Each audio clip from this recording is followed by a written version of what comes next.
Now, I'm a dog owner. I have two dogs. I have a Welsh Terrier and I have a Cocker Spaniel. I've never owned a Corgi. I've never really been around Corgis very much, but they're very, very beautiful. They're very affectionate and very, very gentle dogs. They've got a bit of a reputation as yappers and nippers, but generally, if you keep them well walked, they're very comfortable and very desirable as a dog. Now, the one with the Union Jack bandana on screen right, on your left hand, that, I believe, is Sue Barker. It is, yes, the diva herself. Named for her yapping rather than after the British tennis player and television presenter. Well, if Sue is watching, then a little bit of both. And then Ken is on screen left. Indeed, Ken named by the kids on a holiday out in Kenya, hence the Ken, and he's a bit more chilled out.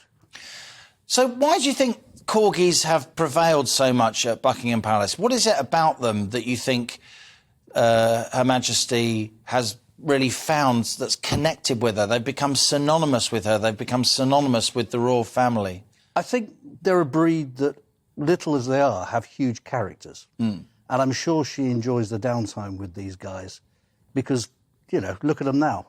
Here they are on TV, but just relaxed. They are. Never work with children or animals, they say, but it seems to be working out this time. And I guess they're happy living in groups, aren't they? Because we often have seen many pictures over the years of Her Majesty with not just one Corgi, but 2, 3, 4. You know, it's almost like a cartoon cliche, isn't it? You might see a well-dressed elderly lady in an urban park with 5 or 6 Corgis on the end of 5 or 6 leads. They do seem to like to be part of a pack. Yeah, they love each other, these two. It would be, not cruel, but it wouldn't be right to have one without the other. In the mornings, they always groom each other, and then they go down to the garden for a boxing match. They're up on their hind legs, literally boxing each other. I think that, has there been, like, are they a really popular breed of dog? Because, of course, they're synonymous with the Queen, but you don't really see them all that often. They're not like Labradors or indeed Cocker Spaniels that you see all the time. Are they quite rare? They were almost endangered at one stage. And then there was that film a while ago, The Queen's Corgis, that really got things going again for them. But I think they kind of fell out of fashion as they were seen a bit fuddy-duddy, old lady-ish, and this reputation for being a bit yappy and a bit nippy. Well, here we are, proof in the pudding. Let's go to Pop and Bark. James Morgan, tell us a little bit about the cafe, James. So the cafe, we did actually last Sunday, huge success. The Corgis, I mean, a lot and a little, brilliant dogs. They really got in the spirit of things, and as did the owners coming from far and wide across the country. Quite a few people over from the States as well as Japan, actually, visiting us for the day. And what is it like swapping from pugs, your usual theme, to Corgis? Did you have to take posters down? Did you have to replace some other posters? How did that go? Well, we're a pop-up, so we don't actually own any premises. We work with some lovely venues. I don't know if anyone's ever been to the Refinery in Bankside, but it's beautiful. We work with many venues. They don't mind us taking control of the place and popping our gear up. It wasn't too bad, really. I mean, much the same sort of thing. A few more Union Jacks and a bit more of a celebratory feeling on the day. But, you know, it was an excellent time to do it, and I think something that will definitely be done again. I think dogs really bring people together, don't they? I know from being a dog owner myself, you know, if you're walking in the park, you see another dog owner, particularly in the morning, you're always on nodding terms. You're always looking out for you want to make sure that the dogs aren't trying to attack each other. But there's nothing that brings a community together, is there, like pet ownership, particularly dogs? It must be a nice atmosphere in the cafe for that reason.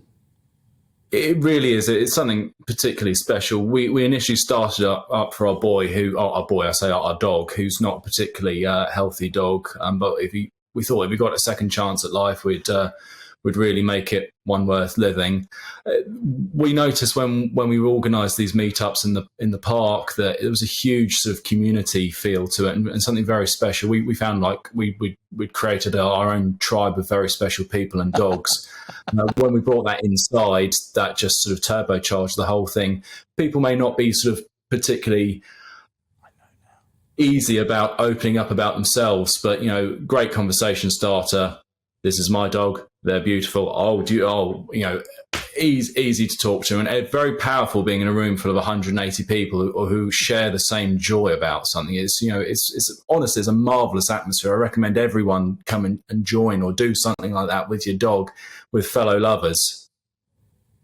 Let's turn back to Ian Middleton in the studio. Have you always been a Corgi man? Do you like other dogs? What is it about this particular breed that's clearly captured your imagination? Well, we've actually got shrinking ambition. We started with a retriever, then with the beagle, and now we're on the Corgis. I don't quite like Chihuahua next, maybe. But no, we researched, looked into. My son had an obsession, and they are just great dogs to have. I've got to say, James and his Corgi Cafe, that was a superb first time for us. Great way to socialise the dogs. And James, let's go back to you. Tell us about the Corgi Cafe, how you're expanding the brand. I hear there's interest from maybe in a feature film. Well, not necessarily a feature film, but what it is, Warner Brothers clocked on to what we were doing over the weekend. They got in contact. They're actually launching a new film in July, and they wanted us to do a series of cafes up and down the country. So we'll definitely keep an hour or two aside for our Corgi friends. But Labradors, we welcome Cockapoos, French Bulldogs, Pugs, Dachshunds. You know, it's going to be a real celebration of all things dog. And Ian, it strikes me that, you know, here we are in the aftermath of a pandemic. There was quite a spike in dog ownership during the pandemic, wasn't there? Yes. Do you think that's going to be maintained? Do you think as a country we're becoming more interested in dogs than we have been? I think so. I think perhaps a few people bought them for the wrong reason. Yeah. So we've got to be careful there. I personally wouldn't say no to a bit more regulation on dog ownership because I think sometimes the wrong people or people without the right education and understanding are getting dogs. But overall, it's a fantastic thing. I mean, they're great for therapy. I think we've just seen in the office here, your office was turned into absolute pandemonium when they arrived. Never has the office been so interested in any episode of On the Money. I think poor old Dr. David Starkey felt quite left alone as all the entourage rushed to the Corgis. But